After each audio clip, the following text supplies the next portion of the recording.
Evening ഡിബേറ്റിലേക്ക് സ്വാഗതം. 8 മണിക്കൂർ ജോലി, 8 മണിക്കൂർ വിശ്രമം, 8 മണിക്കൂർ വിനോദം. ആധുനിക സമൂഹത്തിന് മേൽ തൊഴിൽ സമരങ്ങളും വർഗബോധവും തീർത്ത അവകാശമാണ്.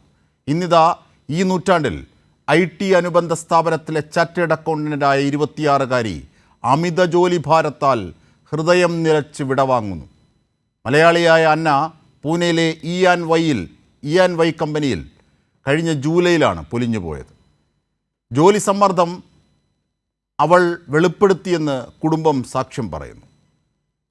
തൊഴിലാളി എന്ന പദം പോലും അലർജിയാകുന്ന ഇന്ത്യൻ ഭരണകൂടത്തിൻ്റെ അനാസ്ഥ കൂടി ഇവിടെ പ്രതിഫലിപ്പിക്കേണ്ടതാണ്.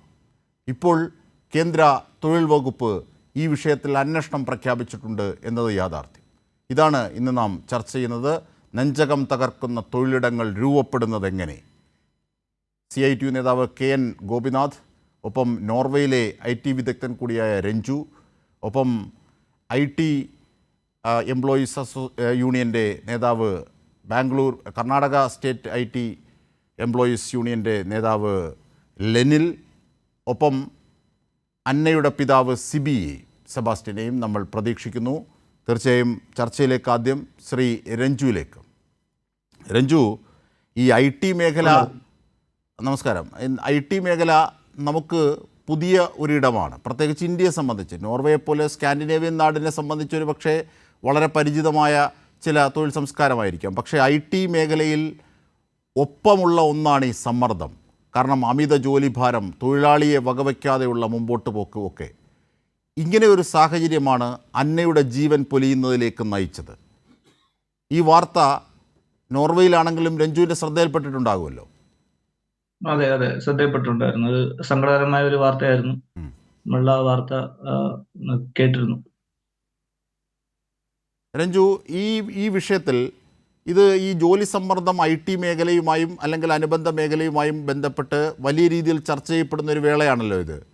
എങ്ങനെയാണ് ഇവിടുത്തെ തൊഴിലാളികൾ അവരുടെ അവകാശങ്ങൾ നിഷേധിച്ചുകൊണ്ട് നീങ്ങുന്ന കമ്പനികളുടെ സംസ്കാരം? ഇതിൽ ആരാണ് കൂച്ചുവിലങ്ങിടേണ്ടത്? എന്താണ് ഇതിനൊരു നിർദ്ദേശം, പരിഹാരം? അതെ, ഇപ്പൊ എന്നെ സംബന്ധിച്ചോളം എനിക്ക് പറയാൻ പറ്റുന്ന വെച്ചാൽ, ഇവിടെ ഇപ്പം ഞാൻ ജോലി ചെയ്യുന്നത് നോർവേയിലാണ്. അപ്പം നോർവേയിലെ ഒരു വർക്ക് ലൈഫ് ബാലൻസ് ഉണ്ട്, അല്ലെങ്കിൽ വർക്ക് കൾച്ചർ ഉണ്ട്. ആ കൾച്ചർ ഫോളോ ചെയ്യുക എന്നുള്ളതാണ് ഇതിന്റെ ഏറ്റവും ഇതിന്റെ ഒരു പരിഹാരം എന്ന് പറയുന്നത്. നമുക്ക് എംപ്ലോയികൾക്ക് അല്ലെങ്കിൽ ജോലിക്കാർക്ക് അമിത ഭാരം ഒഴിവാക്കുക എന്നുള്ളത് ഒരു വലിയ കാര്യമാണ്. കാരണം അമിത ഭാരം വരുന്ന കഴിയുമ്പോഴത്തേക്കും ഇതുപോലുള്ള അനിഷ്ട സംഭവങ്ങൾ സംഭവിക്കും.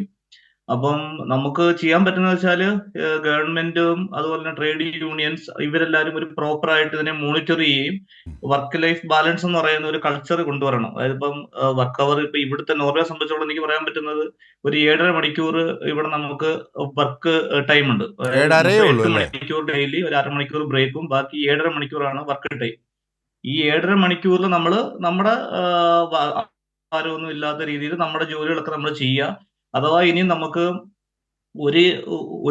ഒരു കമ്പനി ഓവർ ടൈം നമ്മളെ പ്രോത്സാഹിപ്പിക്കില്ല. അഥവാ ഇനി നമ്മൾ ഓവർ ടൈം ചെയ്യേണ്ട ഒരു സാഹചര്യം വന്നാൽ പോലും നമ്മൾ ചെയ്യുന്ന ഓരോ ഹവറിനും 200% ആണ് അതിന്റെ പേയ്മെന്റ്. അത് ഒരിക്കലും ഒരു കമ്പനി പ്രോത്സാഹിപ്പിക്കാറില്ല. പിന്നെ അർജന്റ് കേസുകളിൽ മാത്രമാണ് സംഭവിക്കുന്നത്. അങ്ങനെ സംഭവിച്ചാൽ പോലും ഈ പറഞ്ഞ പോലെ ഒരു 200% വേതന ഉണ്ടാവും. അപ്പൊ ഒരിക്കലും അപ്പൊ ഇങ്ങനെയുള്ള കാര്യങ്ങൾ കറക്റ്റ് ആയിട്ട് മോണിറ്റർ ചെയ്യുക എന്നുള്ളതാണ്. ഇപ്പൊ നമ്മളെ സംബന്ധിച്ചിടത്തോളം എനിക്ക് തോന്നുന്നു, ഇപ്പൊ ഇന്ത്യയിൽ ഇപ്പൊ നമുക്കൊരു ടൈം ഉണ്ട്. ഇപ്പം 9 മണിക്കൂർ ടോട്ടൽ ഹവറിൽ ഒരു 8.5 മണിക്കൂർ വർക്ക് ഹവർ ഉണ്ടെങ്കിൽ പോലും മിക്ക എംപ്ലോയീസും ചിലപ്പം അതിൽ കൂടുതൽ വർക്ക് ചെയ്യുന്നുണ്ടാവും. കാരണം അവരുടെ ജോലിഭാരവും കാരണങ്ങളും ഒക്കെയാണ് അതിന്റെ പുറകിലുള്ള കാര്യങ്ങൾ. അപ്പം അതിനെ കറക്റ്റായിട്ട് മോണിറ്റർ ചെയ്യുക എന്നുള്ളതാണ് മെയിൻ കാര്യം. അത് നമ്മളിപ്പോ ഒരു പേപ്പറിലോ അല്ലെങ്കിൽ ഡോക്യുമെന്റിലോ ഇന്ന സമയം ഇത്ര മണിക്കൂറാണ് നിങ്ങളുടെ സമയം, ഇത്ര മണിക്കൂർ നിങ്ങൾക്ക് റെസ്റ്റ് എന്ന് എഴുതി വെച്ചിട്ട് കാര്യമില്ല. അത് പ്രോപ്പറായിട്ട് ഇംപ്ലിമെന്റ് ചെയ്യാനും അത് മോണിറ്റർ ചെയ്യാനും ഒരു സംവിധാനം ഉണ്ടായിരിക്കണം. അതാണ് എനിക്ക് ഇതിനകത്ത് പറയാനുള്ളത്. തീർച്ചയായും. ഇപ്പോൾ ഇവിടെ ഈ അന്നയുടെ വിഷയം വലിയ ഗൗരവമാകുന്നത്, ഇപ്പോൾ കേന്ദ്ര സർക്കാർ അതിനകത്ത് അന്വേഷണം പ്രഖ്യാപിച്ചിട്ടുണ്ട് ഇതിൻ്റെ വസ്തുത അന്വേഷിക്കാനായി. പക്ഷേ അതിൻ്റെ നടപടിക്രമമായിരിക്കാം. പക്ഷേ ഇത് ഉയർത്തുന്ന ചില വിഷയങ്ങളുണ്ട് രഞ്ജു. കാരണം ഈ പിതാവ് പറയുന്നുണ്ട്, രാത്രി 12:30 വരെ ഓരോ വർക്കും തീർക്കാനായി ഇരിക്കാൻ കമ്പനി നിർബന്ധിക്കുകയാണ്. പിറ്റേന്ന് രാവിലെ വീണ്ടും അവർക്ക് ജോലിക്ക് വരണം. പ്രോപ്പറായി ഉറങ്ങാൻ പോലും പറ്റുന്നില്ല. ഒരു 26-കാരിക്ക് മേൽ, അതും മിടുക്കിയായ ഒരു കുട്ടിക്ക് മേൽ ഇത്തരത്തിൽ സമ്മർദ്ദം ഉണ്ടാക്കുക, അവളുടെ ഹൃദയം നിലച്ചു പോകുന്ന തരത്തിൽ സമ്മർദ്ദം ഉണ്ടാക്കുക, മനുഷ്യത്വവിരുദ്ധമായ ഈ സമീപനം അതൊരുപക്ഷെ ചോദ്യം ചെയ്യപ്പെടേണ്ടേ? ഇപ്പോൾ സ്കാൻഡിനേവിയൻ നാടുകളുടെ ഒന്നും ആ ഒരു സാംസ്കാരിക ഔന്നിത്യം ഒരുപക്ഷെ നമ്മുടെ തൊഴിലിടങ്ങളിലേക്ക് എത്താൻ ചിലപ്പോൾ ഒരുപക്ഷെ 100 നൂറ്റാണ്ട് കഴിയും. കാരണം അത് കേട്ടപ്പോൾ തന്നെ 8 മണിക്കൂർ പോലുമല്ല, 7.5 മണിക്കൂറേ ഉള്ളൂ അവിടെ. അപ്പോൾ ഇങ്ങനെയൊക്കെയുള്ള കാര്യങ്ങളുണ്ട്. പക്ഷേ ശരിയാണ്, രണ്ട് രാജ്യത്തിൻ്റെയും സാമൂഹിക പശ്ചാത്തലങ്ങൾ, അതിൻ്റെ സോഷ്യോളജിക്കൽ ബാക്ക്ഗ്രൗണ്ട് രണ്ട് രീതിയിലാണ്, എക്കണോമിക്കൽ ബാക്ക്ഗ്രൗണ്ടും ഒക്കെ ഓക്കെ. പക്ഷേ ഒരു തൊഴിലാളിയെ നശിപ്പിക്കുന്ന രീതിയിലേക്ക് അല്ലെങ്കിൽ ഒരു മനുഷ്യനെ നശിപ്പിക്കുന്ന തരത്തിലേക്കുള്ള ഇടപെടലുകൾ ഉണ്ടാകുമ്പോൾ അതിനനുഗുണമായ ഒരു അന്തരീക്ഷം ഇവിടെ ഉണ്ട് എന്നതാണ് അതിൻ്റെ അർത്ഥം. അതാരാണ് ക്രിയേറ്റ് ചെയ്യുന്നത്? രഞ്ജു, അത് ഞാൻ പറഞ്ഞില്ല, അത് നമ്മൾ പ്രോപ്പറായിട്ട് മോണിറ്റർ ചെയ്യാനുള്ള സംവിധാനം ഇല്ലാത്തതാണ് ഇതിന്റെ ഏറ്റവും വലിയ പ്രശ്നം എന്നാണ് എനിക്ക് തോന്നുന്നത്. കാരണം ഇപ്പൊ നമ്മളിപ്പം ട്രേഡ് യൂണിയൻസ് നമ്മുടെ നാട്ടിലുണ്ട്, അപ്പം മിക്ക മേഖലകളിലും ട്രേഡ് യൂണിയൻ വളരെ ആക്റ്റീവായിട്ടുണ്ട്. പക്ഷെ എനിക്ക് തോന്നുന്ന ഒരു പ്രൊഫഷണൽ രീതിയിൽ, അതായത് IT അല്ലെങ്കിൽ ആ ഒരു മേഖലയിലുള്ള വർക്ക് ചെയ്യുന്ന ആൾക്കാർക്ക് ഒരു നല്ലൊരു ട്രേഡ് യൂണിയൻ ഉണ്ടെങ്കിൽ അത് പ്രോപ്പറായിട്ട് അത് എല്ലാ കാര്യങ്ങളും നോക്കുന്നുണ്ടോ, അല്ലെങ്കിൽ അതെല്ലാം നമ്മൾ മോണിറ്റർ ചെയ്യുന്നുണ്ടോ എന്നുള്ള കാര്യങ്ങൾ നമ്മൾ ശ്രദ്ധിക്കണം. കാരണം ട്രേഡ് യൂണിയൻ ഉണ്ട്, അല്ലെങ്കിൽ അവര് വേണ്ട രീതിയിൽ എല്ലാ കാര്യങ്ങളും മാനേജ് ചെയ്യണം. അപ്പൊ അവരത് ഒരു എംപ്ലോയിയെ കണ്ട് അല്ലെങ്കിൽ ഇങ്ങനെയുള്ള പ്രശ്നങ്ങൾ ഉണ്ടെങ്കിൽ എംപ്ലോയികളെയൊക്കെ ഇടയ്ക്കിടയ്ക്ക് കാണുകയും മീറ്റ് ചെയ്യും, അവരോട് ചോദിക്കുക നിങ്ങളുടെ എന്തൊക്കെയാ പ്രശ്നങ്ങൾ, നിങ്ങൾക്ക് വർക്ക് ലോഡ് ഉണ്ടോ, അല്ലെങ്കിൽ നിങ്ങൾ ഓവർ ടൈം വർക്ക് ചെയ്യുന്നുണ്ടോ, നിങ്ങളുടെ വർക്കിൽ കൂടുതൽ കാര്യങ്ങൾ നിങ്ങൾ ചെയ്യുന്നുണ്ടോ, അതൊക്കെ അവരോട് ചോദിച്ച് മനസ്സിലാക്കുകയും മോണിറ്റർ ചെയ്യുകയും അത് ഗവൺമെന്റിനെ ധരിപ്പിക്കുകയും അല്ലെങ്കിൽ അങ്ങനെയുള്ള കാര്യങ്ങൾ ചെയ്യണം. അതുപോലെ തന്നെ നമ്മള് ജോലിക്കാരും ഇതിനൊരു നമ്മൾ അവെയർ ആയിരിക്കണം.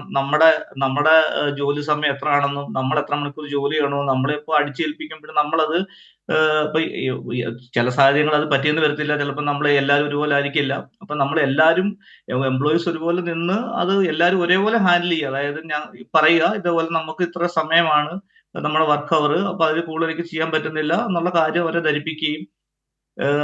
ധരിപ്പിക്കേണ്ടി വരും. അപ്പൊ ഈ സാഹചര്യം എന്ന് വെച്ച് കഴിഞ്ഞാൽ ഇത് ഓരോ ആൾക്കാരുടെയും ജോലിക്കാരുടെയും സാഹചര്യങ്ങൾ മുതലെടുക്കുകയാണ് ഇവിടെ ചെയ്യുന്നത്. കാരണം കുട്ടികൾ ഇപ്പം ആൾക്കാർക്ക് വേണ്ടത് ജോലിയാണ്. അപ്പം അവർക്ക് ജോലിക്ക് വേണ്ടിയിട്ട് ജോലിക്കാരവരെ മാക്സിമം ചൂഷണം ചെയ്യുന്നു എന്ന് വേണം ഇതിനകത്ത് കരുതാൻ. അപ്പൊ ഇതിന്റെ അകത്ത് നമുക്ക് ചെയ്യാൻ പറ്റുന്നത് ഒരു പ്രോപ്പറായിട്ടുള്ള ഒരു സിസ്റ്റം കൊണ്ടുവരണം. ഈ വർക്ക് അവറിനെ കുറിച്ചും ഈ എംപ്ലോയികൾക്കും ജോലിക്കാർക്ക് അതിൻ്റെതായ ഒരു അവയർനെസ് ഉണ്ടായിരിക്കണം. എന്താണ് നമ്മുടെ ഡ്യൂട്ടി, എന്താണ് എത്ര മണിക്കൂറാണ് നമ്മൾ ജോലി ചെയ്യേണ്ടത്, അത് കൂടുതൽ നമ്മൾ ചെയ്യേണ്ട കാര്യമില്ല എന്നൊരു ബോധവും നമ്മൾക്കും ജോലിക്കാർക്കും ഉണ്ടായിരിക്കണം. തീർച്ചയായും. ഇപ്പോൾ നമ്മോടൊപ്പം CITU നേതാവ്, ട്രേഡ് യൂണിയൻ നേതാവ് കൂടിയായ ശ്രീ KN ഗോപിനാഥ് കൂടി ചേരുകയാണ്. ശ്രീ KN ഗോപിനാഥ്, എങ്ങനെയാണ് അന്നയെപ്പോലെ ഒരു 26-കാരിക്ക് ഈ ആധുനിക ഇന്ത്യയിൽ മരിച്ചു വീഴേണ്ടി വരുന്നത് എന്ന സാഹചര്യം നമ്മൾ പരിശോധിക്കണം. അതിൻ്റെ പിന്നിലൊരു രാഷ്ട്രീയ പശ്ചാത്തലമുണ്ട്, അതിന് പിന്നിലൊരു സാമൂഹിക പശ്ചാത്തലമുണ്ട്. ഇവിടെ ചില അപ്പക്കാള സിനിമകൾ സൃഷ്ടിച്ച ട്രേഡ് യൂണിയനുമായി ബന്ധപ്പെട്ട അരാഷ്ട്രീയതകളുണ്ട്. അതിൻ്റെയൊക്കെ അവരൊക്കെ നയിച്ച അരാഷ്ട്രീയത ഇല്ലായ്മ ചെയ്യേണ്ടതിൻ്റെ പ്രസക്തി കൂടിയാണ് ഇപ്പോൾ ബോധ്യമാകുന്ന ഈ അന്നയുടെ മരണത്തോടു കൂടി. KN ഗോപിനാഥ്.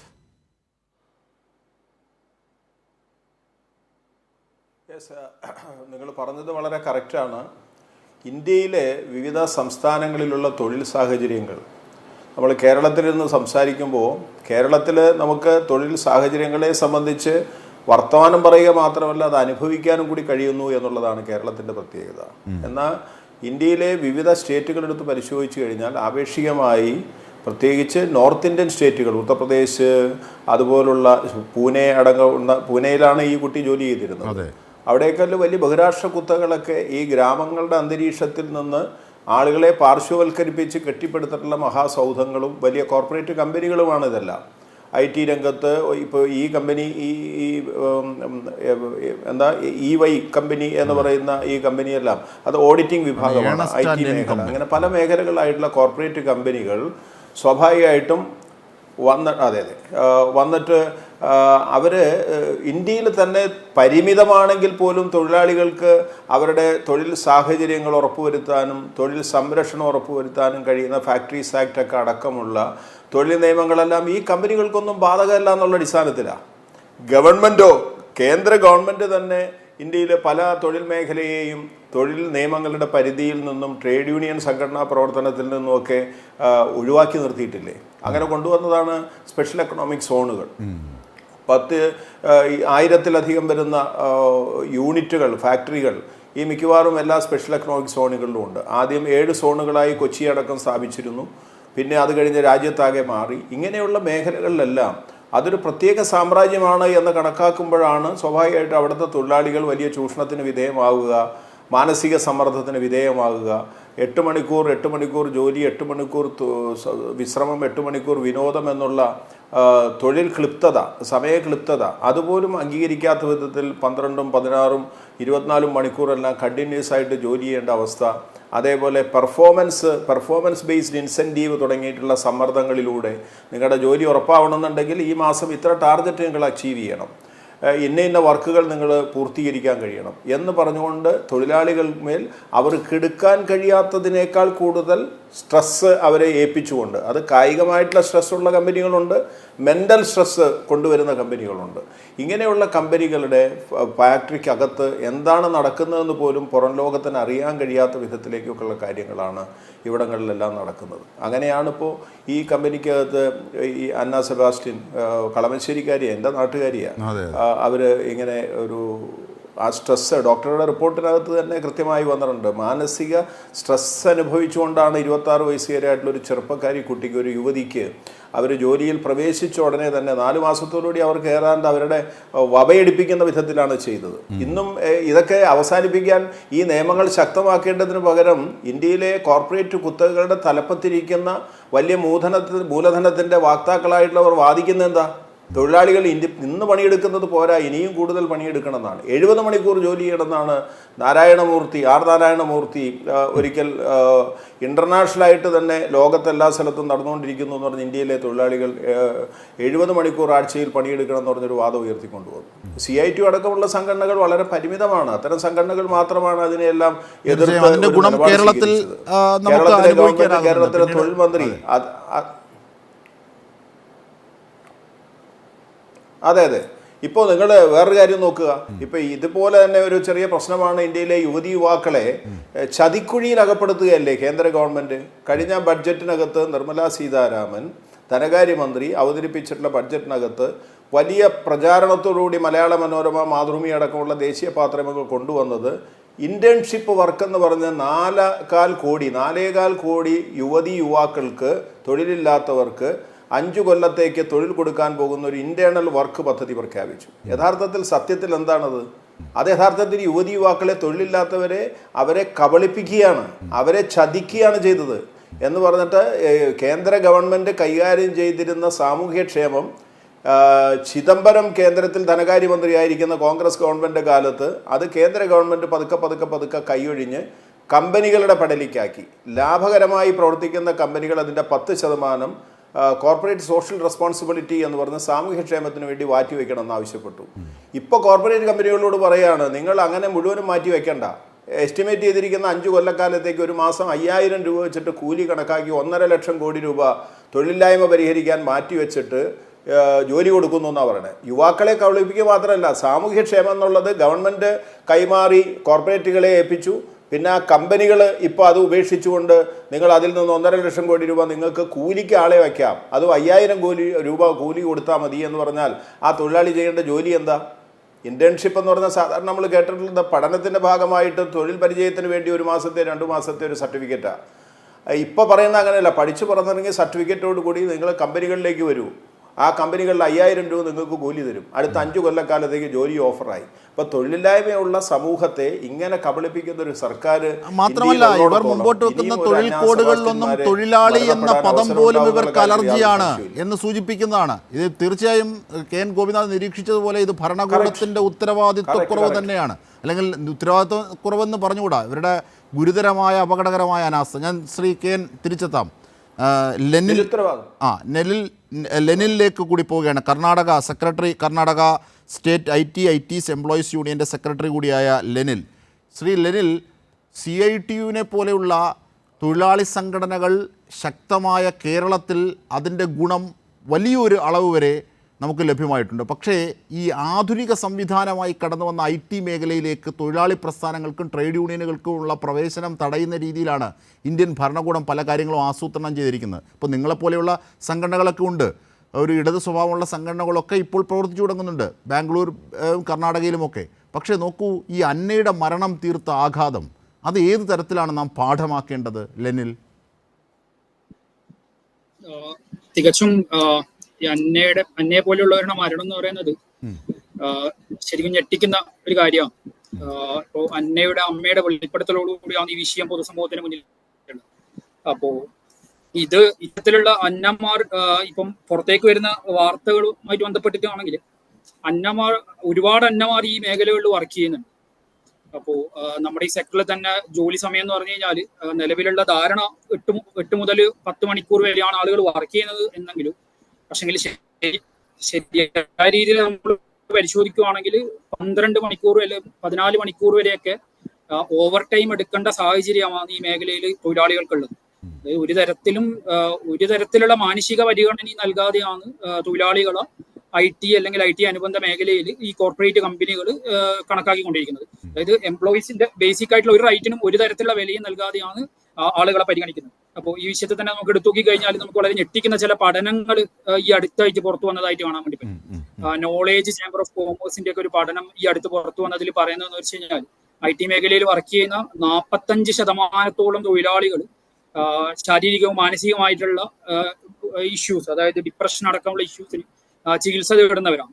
അതേപോലെ തന്നെ ഈ മേഖലയുമായിട്ട് ബന്ധപ്പെട്ടിട്ട് വന്നൊരു പഠനം, അതായത് 55 മണിക്കൂറിൽ കൂടുതൽ ഒരാഴ്ചയിൽ വർക്ക് ചെയ്യുന്ന തൊഴിലാളികളുടെ ഇടയിൽ നമ്മുടെ ഈ ലോകാരോഗ്യ സംഘടനയും അതേപോലെ ILOയും ചേർന്ന് നടത്തിയൊരു പഠനത്തിൽ പറയുന്നതെന്ന് പറഞ്ഞു കഴിഞ്ഞാൽ ഈ സ്ട്രോക്ക് പോലെയുള്ള രോഗങ്ങൾ 35% ഹൈ റിസ്ക് ആണ് ഈ മേഖലയിൽ വർക്ക് ചെയ്യുന്ന എംപ്ലോയീസിന് ഉള്ളത്. അതേപോലെ തന്നെ ഹാർട്ട് അറ്റാക്ക് അല്ലെങ്കിൽ ഹൃദയ സംബന്ധമായ ഇഷ്യൂസ്, ഇത് 17% അധിക റിസ്ക് ആണ് ഈ മേഖലയിൽ തുടർച്ചയായിട്ട് 55 മണിക്കൂർ കൂടുതൽ ഒരു വീക്ക് വർക്ക് ചെയ്യുന്ന എംപ്ലോയീസിനെ സംബന്ധിച്ചിടത്തോളം ഉള്ളത്.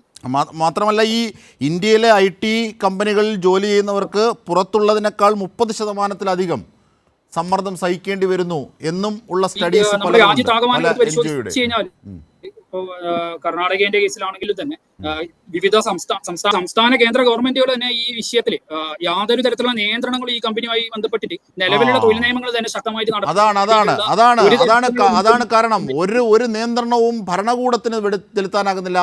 അവരെ അങ്ങനെ ചെലുത്താൻ സമ്മർദ്ദമാക്കുന്ന ട്രേഡ് യൂണിയനുകളുടെ അഭാവം കൂടി രാജ്യം ഇന്ന് അഭിമുഖീകരിക്കുന്നുണ്ട്. തീർച്ചയായും അതിലേക്ക് തന്നെ നമുക്ക് കാര്യങ്ങൾ ഫോക്കസ്. ശ്രീ രഞ്ജു, നോക്കൂ, ഈ മൂലധന ഉടമകൾക്ക്, ഈ ക്യാപിറ്റൽ ഇൻവെസ്റ്റ് ചെയ്യുന്നവർക്ക് അവർക്ക് ലാഭം മാത്രം മതി. അവരുടെ സിദ്ധാന്തങ്ങൾ മുഴുവൻ ലാഭകേന്ദ്രീകൃതമായിരിക്കും. പക്ഷേ അതിനെ തൊഴിൽ കേന്ദ്രീകൃതവും അല്ലെങ്കിൽ തൊഴിലാളി കേന്ദ്രീകൃതവും അധ്വാന മൂല്യസംബന്ധിതവുമായി അതിനെ ചർച്ച ചെയ്യേണ്ടത് ഒരു ഭരണകൂടത്തിൻ്റെ വക്താക്കളാണ് അല്ലെങ്കിൽ ഭരണകൂടമാണ്. പക്ഷേ അങ്ങനെ ഒരു ഭരണകൂടത്തിൻ്റെ അഭാവം, ഞാൻ രഞ്ജുവിനോട് രാഷ്ട്രീയം ചോദിക്കുകയല്ല, അങ്ങനെ ഒരു അഭാവം പല കാര്യങ്ങളിലും ഇന്ത്യയിലുണ്ട് എന്നാണ് KN ഗോപിനാഥിനെ പോലെയുള്ളവർ നിരീക്ഷിക്കുന്നത്. വസ്തുതയുമാണ്. ഇങ്ങനെയുള്ള ഒരു യാഥാർത്ഥ്യം നിൽക്കവേ ആരാണ് മോണിറ്റർ ചെയ്യുന്നത്? മോണിറ്റർ ചെയ്യാൻ ഒരു സംവിധാനവും സിസ്റ്റവും വേണമല്ലോ. അപ്പോൾ അങ്ങനെ ഒരു സിസ്റ്റമില്ല. ഇപ്പോൾ സ്കാൻഡിനേവിയൻ നാടുകളിൽ ഉള്ള ഒരു ശീലം വെച്ച് രഞ്ജു സൂചിപ്പിച്ചത് നോർവേയിലെ കാര്യമാണ്. ഇപ്പോൾ രഞ്ജു നോർവേയിലാണുള്ളത്. അപ്പോൾ നോർവേയിലെ കാര്യങ്ങൾ അത്തരത്തിലാണ്. 7.5 മണിക്കൂറേ ഉള്ളൂ. അത് കഴിഞ്ഞാൽ അവർക്ക് ഓവർ ടൈം ഉണ്ടോ, പിന്നെ അവരുടെ റിക്രിയേഷൻ അടക്കമുള്ള കാര്യങ്ങൾ, അവരുടെ സമ്മർദ്ദം അടക്കമുള്ള കാര്യങ്ങളൊക്കെ സ്ക്രീൻ ചെയ്യാൻ ഒരു സംവിധാനമുണ്ട്. പക്ഷെ ആ സിസ്റ്റത്തിന് തന്നെ പ്രസക്തി ഇല്ലെന്ന് കരുതുന്നിടത്ത് എന്ത് ചെയ്യും രഞ്ജു? നമ്മൾ ആ സിസ്റ്റത്തിന് പ്രസക്തി ഇല്ലാന്ന് നമ്മൾ ഇപ്പൊ കരുതുന്ന കാരണം അത് ആക്റ്റീവായി പ്രവർത്തിക്കാത്തതുകൊണ്ടാണ്. നമ്മളത് ശരിക്കും പറഞ്ഞാൽ അത് നമ്മുടെ ഗവൺമെന്റ് ഇതിൻ്റെ അകത്തൊരു വ്യക്തമായ ഒരു തീരുമാനം എടുക്കണം. ഇത് അധികം ഇനിയും വൈകരുത്. കാരണം ഇപ്പോഴത്തെ ജനറേഷൻ എന്ന് വെച്ച് കഴിഞ്ഞാൽ എല്ലാവരും ഈ പറഞ്ഞ 20, 25, 26 വയസ്സിൽ എല്ലാവരും ജോലി സ്റ്റാർട്ട് ചെയ്ത് തുടങ്ങും. ഒരു പ്രൊഫഷണൽ രീതിയിൽ ജോലി സ്റ്റാർട്ട് ചെയ്ത് തുടങ്ങും. അപ്പൊ ഇങ്ങനെയുള്ള മാനസിക സമ്മർദ്ദം എല്ലാവർക്കും ഇങ്ങനെ വന്നു കഴിഞ്ഞാൽ എത്ര പേര് ഇത് സർവൈവ് ചെയ്ത് മുന്നോട്ട് പോകും? അപ്പൊ ഇപ്പം നേരത്തെ നമ്മുടെ ലെനിൻ പറഞ്ഞ പോലെ ഇപ്പൊ ഒരു ഡോക്ടർമാരുടെ ഒരു നിരീക്ഷണം എടുത്തു കഴിഞ്ഞാൽ ഈ ഒരു 25 അല്ലെങ്കിൽ 30-35 വയസ്സിനിടയ്ക്കുള്ള ആൾക്കാരുടെ ഒരു ആരോഗ്യനില എടുത്തു കഴിഞ്ഞാൽ ഈ രീതിയിൽ വർക്ക് ചെയ്യുന്ന, ഈ മേഖലയിൽ വർക്ക് ചെയ്യുന്ന ആൾക്കാരുടെ ഒരു ആരോഗ്യ റിസർച്ച് നടത്തി കഴിഞ്ഞാൽ ഇതുപോലുള്ള പല പ്രശ്നങ്ങളും നമുക്ക് കണ്ടുപിടിക്കാൻ പറ്റും. അത് എന്തുകൊണ്ടാന്ന് വെച്ചാല് ഇവരനുഭവിക്കുന്ന ഈ വർക്ക് ഭാരമാണ്. വർക്ക് ഭാരത്തിന് മെയിൻ കാരണം ഇത് കറക്റ്റായിട്ട് മോണിറ്റർ ചെയ്യാനുള്ള ഒരു സംവിധാനം നമ്മൾ ഉണ്ടാക്കാൻ പറ്റുന്നില്ല. അത് ഉണ്ടാക്കണം. അതിനകത്ത് ഗവൺമെന്റ് തന്നെ തീരുമാനം എടുത്തേ പറ്റൂ. ഇപ്പൊ നമുക്ക് ഗവൺമെന്റ് ഇത് മാറി നിൽക്കാൻ പറ്റത്തില്ല. കാരണം ഓരോ എംപ്ലോയിയും ഈ ജോലി ചെയ്യുന്ന ഓരോ ആൾക്കാരും കറക്റ്റായിട്ട് ടാക്സ് അടയ്ക്കുന്നുണ്ടല്ലോ. ഇവരുടെ ശമ്പളത്തിൽ നിന്ന് ഇവർ കറക്റ്റായിട്ട് ടാക്സ് അടയ്ക്കുന്നുണ്ട്. ഇപ്പൊ IT മേഖലയിലായാലും അല്ലെങ്കിൽ TDS ആണ്, സോഴ്സിൽ തന്നെ പിടിച്ചോണ്ട് പോകല്ലേ. അതെ, ടാക്സ് ഒക്കെ ഇഷ്ടം പോലെ കൊടുക്കുന്നുണ്ട്. അത് കൃത്യമായിട്ട് അളന്ന് നമ്മൾ ശമ്പളത്തിന്റെ 1 രൂപ പോലും നമ്മൾ ഈ ടാക്സിൽ നിന്ന് വെട്ടിക്കാത്ത രീതിയിൽ എല്ലാ ടാക്സും അടയ്ക്കുന്ന എംപ്ലോയീസ് ആണ് ഈ മേഖലയിൽ വർക്ക് ചെയ്യുന്നവര്. ഗവൺമെന്റ് നല്ലൊരു വരുമാനം ടാക്സ് അവർ കിട്ടുന്നുണ്ട്. അപ്പം അവരുടെ നല്ല ജീവിതത്തിന് വേണ്ടിയിട്ട് പ്രവർത്തിക്കേണ്ടത് ആരാ? അപ്പൊ ഗവൺമെന്റ് തന്നെ. ഗവൺമെന്റ് നല്ല വരുമാനം കിട്ടുന്ന ഒരു ജോലി ചെയ്യുന്ന മേഖലയിലുള്ള ആൾക്കാരുടെ അവരുടെ രീതിയും അവരുടെ ജീവിത നിലവാരം എങ്ങനെയുണ്ട്, അല്ലെങ്കിൽ അവർക്ക് ജോലിക്ക് ശേഷം അവർക്ക് അവരുടെ ഫാമിലിയുടെ കൂടെ ചെലവാക്കാൻ പറ്റുന്നുണ്ടോ? കാരണം ഫാമിലിയുടെ കൂടെ ചെലവഴിക്കുന്നത് ഒരു വലിയ കാര്യമല്ലേ. കാരണം ഇവർക്കിപ്പം മിക്ക കുട്ടികളുണ്ടാവും, അല്ല അച്ഛനും അമ്മയുണ്ടാവും, അവരെ നോക്കണം, ഇതിനിടയ്ക്ക് ജോലി ചെയ്യണം. ഈ രാത്രി 12 മണി വരെ 1 മണി വരെ ഒന്നും വർക്ക് ചെയ്യാൻ പറ്റത്തില്ല. കാരണം ഇവർക്ക് അവരുടെ വീട്ടിലെ കാര്യവും നോക്കണം. പക്ഷേ 12:30 വരെ ശ്രീ KN ഗോപിനാഥ്, ഇപ്പോൾ നോർവേയിൽ ഇരുന്നുകൊണ്ട് രഞ്ജുവിനത് പറയാം, അതിൻ്റെ ശാസ്ത്രീയ വശങ്ങൾ, കാരണം അവരനുഭവിക്കുന്നത് പറയാം. പക്ഷെ അങ്ങനെയല്ല ഇന്ത്യൻ ഭരണകൂടത്തിൻ്റെ യാഥാർത്ഥ്യം എന്ന് പറയുന്നത്. യഥാർത്ഥത്തിൽ ഈ കളമശ്ശേരിക്കാരിയായ ഈ അന്ന, താങ്കളുടെ നാട്ടുകാരിയായ ഈ അന്ന, വീട്ടുകാരുമായി വിളിക്കുന്ന സമയത്ത് പറയാറുണ്ട്, വലിയ ജോലി സമ്മർദ്ദമാണ്, സഹിക്കാനാകാത്ത ജോലി സമ്മർദ്ദമാണ്, രാത്രി 12:30 വരെ നിൽക്കണം, ഡ്യൂട്ടി കഴിഞ്ഞാലും ഓവർ ടൈം എന്ന നിലയിൽ ഇന്ന പ്രോജക്റ്റ് തീർത്തു കൊടുക്കണം എന്ന സമ്മർദ്ദം കമ്പനിയിൽ നിന്ന് എത്തുകയാണ്, അതും മൾട്ടിനാഷണൽ ഈ ബഹുരാഷ്ട്ര കുത്തകളിൽ നിന്ന്. അപ്പോൾ ഇങ്ങനെയുള്ള സമ്മർദ്ദം കാരണം വീണ്ടും വീണ്ടും അത് ദൈർഘിപ്പിക്കേണ്ടി വരുന്നു. ഉറക്കം പോലും ശരിയായി കിട്ടുന്നില്ല. പിന്നെയാണോ വിനോദം, വിശ്രമം? ഉറക്കം പോലും ശരിയായി കിട്ടുന്നില്ല. ഇത് മറ്റ് സംസ്ഥാനങ്ങളിലെ കാര്യം മാത്രമല്ല ഇത്. നമ്മൾ കേരളത്തിലാണെങ്കിലും കേരളത്തിൽ പിന്നെ വളരെ കുറവാണെന്ന് മാത്രം. അത്തരത്തിലുള്ള മൂലധന നിക്ഷേപകർ ഇവിടെ കാര്യമായിട്ട് ഇല്ല എന്നുള്ളതാണ്. അവർ കേരളം അതിന് പറ്റുന്ന സ്ഥലമാണോ ഇല്ലയോ എന്നുള്ളതൊക്കെ പരിശോധിക്കുന്ന നിലയാണ്. അപ്പോൾ അതുകൊണ്ട് കേരളത്തിലാണെങ്കിലും കേരളത്തിന് പുറത്താണെങ്കിലും ഞാൻ താരതമ്യം ചെയ്യുമ്പോൾ കേരളത്തെക്കാൾ വളരെ മോശമാണെന്നാണ് ഞാൻ പറഞ്ഞത്. അതേസമയം കേരളത്തിലടക്കം ഈ ന്യൂ ജൻ മേഖലയിലെ പുതുതലമുറ സ്ഥാപനങ്ങൾ എന്ന് പറയുന്ന ന്യൂ ജൻ മേഖലയിലെ സ്ഥാപനങ്ങൾ, നോൺ ബാങ്കിങ് സ്ഥാപനങ്ങൾ, അതിപ്പോൾ മുത്തൂറ്റ് ഫിനാൻസ് പോലെ നോൺ ബാങ്കിങ് സ്ഥാപനങ്ങൾ ഒരുപാടുണ്ട്. അത്തരം സ്ഥാപനങ്ങളെല്ലാം മണി ലെൻഡിങ് സ്ഥാപനങ്ങൾ, നോൺ ബാങ്കിങ് ഇല്ലയെന്ന് മാത്രമേ ഉള്ളൂ. അതും ഗവൺമെൻറ് ലൈസൻസ് കൊടുക്കാനൊക്കെ തയ്യാറാണ്, അതിൻ്റെ അണിയറ പ്രവർത്തനങ്ങളൊക്കെ നടക്കാൻ. അങ്ങനെയുള്ളിടത്തെല്ലാം ഈ പറഞ്ഞ പോലെ നേരത്തെ നിഖിൽ പറഞ്ഞതിലൊരു ചെറിയ വ്യത്യാസമുണ്ട്. ഓവർ ടൈം വർക്ക് ചെയ്യിപ്പിക്കുന്നു എന്ന് പറഞ്ഞാൽ ഓവർ ടൈം എന്ന് പറഞ്ഞാൽ ഓവർ ടൈം വിത്ത് പേയ്മെന്റ് ആണ്.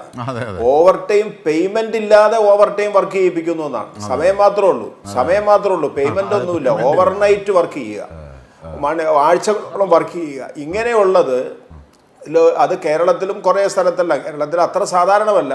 എന്നാൽ ഒറ്റപ്പെട്ട ചില സ്ഥാപനങ്ങൾ അന്വേഷിച്ച് നോക്കിയാൽ നമുക്കതറിയാൻ കഴിയും. ഇപ്പോൾ ഉദാഹരണം സാബുവിൻ്റെ കിറ്റെക്സ് വലിയ വിവാദം ഉണ്ടായതാണല്ലോ. കേരള ഗവൺമെന്റിന്റെ തൊഴിൽ വകുപ്പ് പരിശോധന നടത്തിയപ്പോൾ അദ്ദേഹം ഭയങ്കര പൊട്ടിത്തെറിച്ച് കേരളത്തിൽ നിന്ന് നാട് വിട്ടുപോയതാണ്. നാട് വിട്ടുപോയത് അവിടെ പുല്ലുപോലും മുളച്ചില്ല എന്നുള്ളൊരു വസ്തുതയാണ്. ഞാൻ അതിന്റെ വിശദാംശങ്ങളിലേക്ക് ഞാൻ പോകുന്നില്ല. പക്ഷെ ആ സ്ഥാപനത്തിലൊക്കെ നടക്കുന്ന സ്ഥിതി എന്താ? അവിടെയെല്ലാം മൈഗ്രന്റ് ലേബറാണ് കൂടുതൽ. നമ്മൾ അതിഥി തൊഴിലാളികൾ എന്ന് വിളിക്കുന്ന മൈഗ്രന്റ് ലേബറാണ്. ആ മൈഗ്രന്റ് ലേബർ ആണെങ്കിലും അവർക്ക് കുറഞ്ഞ കൂലി കൊടുക്കുക, അവരെ മണിക്കൂറുകളോളം പണി പിടിക്കുക, പുറം ലോകം എന്താണെന്ന് കാണിക്കാതിരിക്കുക, ഇതെല്ലാം മെന്റൽ സ്ട്രെസ് കൂടുന്ന ഒരുപാട് അനുഭവങ്ങളുണ്ട്. അതാണ് അവരെ അതിലേക്ക് നയിക്കുന്നത്. ഞാൻ തിരിച്ചെത്താം, കാരണം വളരെ നിർണായകമായ കാര്യങ്ങൾ കൂടിയാണ് താങ്കൾ പറയുന്നത്. തീർച്ചയായും ചർച്ച തുടരുമ്പോൾ അന്നയുടെ മരണത്തിന് കാരണമാകുന്ന തൊഴിലന്തരീക്ഷം എങ്ങനെയുണ്ടായി, അന്നയെപ്പോലെ ഇനിയുള്ള എത്ര പേരാണ് ഇത്തരത്തിൽ സമ്മർദ്ദത്തിൻ്റെ വക്കിലൂടെ കടന്നു പോകുന്നത്, ആ സിസ്റ്റം മാറാൻ എന്തിടപെടലാണ് രാഷ്ട്രീയവും സാമൂഹികവുമായി വേണ്ടത്, ഇതിലേക്കാണ് ചർച്ച കൂടുതൽ ഫോക്കസ് ചെയ്യുന്നത്. ശ്രീ KN ഗോപിനാഥിലേക്ക് തന്നെ തിരികെ എത്താൽ. ശ്രീ KN ഗോപിനാഥ്, താങ്കൾ പറഞ്ഞു വന്നത്